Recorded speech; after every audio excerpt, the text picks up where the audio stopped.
Today we'll talk about how can you fix this problem or know how you can do that on your 7-Eleven app. All you have to do in the first you just click here on settings here. So then it's going to take you to this list. It's going to show for you like this. Then you go down here until you found apps, click on it.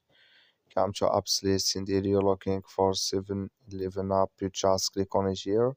You just click on search. Then add it here. It's going to show for you like this. Click on it.